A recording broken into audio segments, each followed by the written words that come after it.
Hello everyone. In this tutorial, I'm going to show you a fast method to merge edge loops. Normally, in the past anyway, I would merge vertices by clicking two vertices and using the merge tool to combine them, like this. And I would select one of these. And this works fine. There's no problem with this. But when merging large amounts of vertices, such as the amount that this cylinder and this sphere has, it can take a long time to merge each pair of vertices individually. So I'm going to show you a method to speed this process up. So what I'm going to do is select these two edge loops and bridge them. It would be fine to leave the mesh like this if you want, but I personally want to only have one edge loop.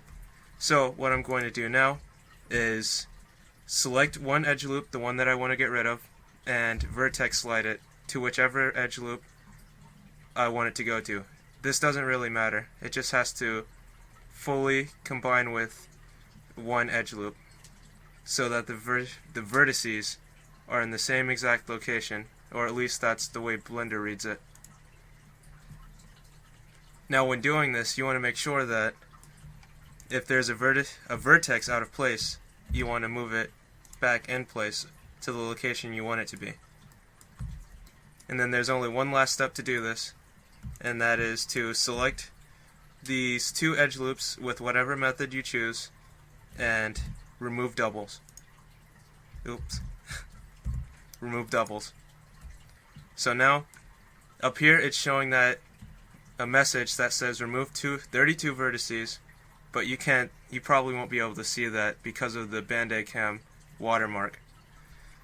So now these two edge loops are combined. It's no longer two edge loops, it's only one.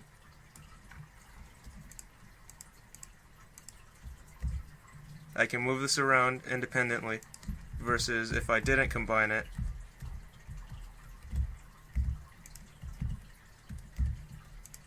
One second. If I didn't combine it, it would be separate like it is now. So those are combined. You can even move this mesh if you want, these vertices if you want, to make it a little more even. I want to show this in a different scenario as well, where the object is not as uniform and it doesn't match as cleanly as a cylinder with 32 sides and a sphere with 32 sides. So with this, I have a cylinder in a box. This has significantly less vertices than this cylinder, but I can still combine them. I'm just going to combine these two objects, just create geometry between them so that I can show that this method works in this case as well. I'll just go ahead and recalculate the normals as well.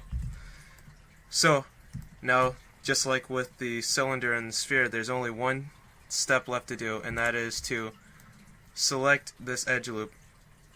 You can select it by pressing Shift and left click or right click and selecting the whole edge ring, but I prefer to use the box selection method or Control and left click to select all of the vertices.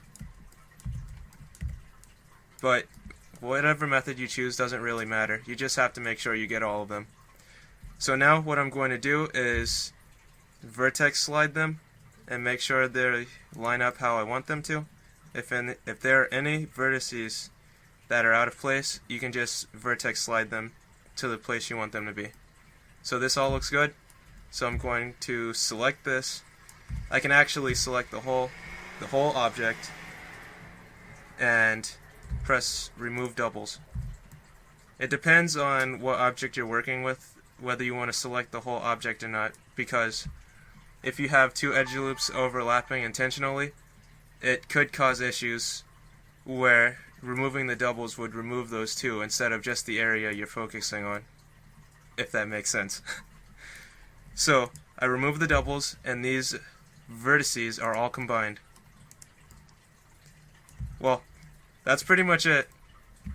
And this was a faster method that I've found to combine edge loops and vertices in general. And I hope this will help you in the future, help you speed up your modeling process and combining edge loops and vertices. But one last thing before I go. I want to show that this can work in multiple scenarios as well. So I'm going to use the same method, vertex slide it, and if I wanted to get rid of this face by merging these four vertices together, or these two sets of vertices together, I just have to do the same thing I did every other time, and select them, vertex slide them, make sure they're in the exact position, and then select the area that I'm focusing on, and remove the doubles. And now these are combined. Well, that's all I have to show you for right now. I hope this will help you in the future, and that it'll help you speed up your modeling process. Thank you for watching this.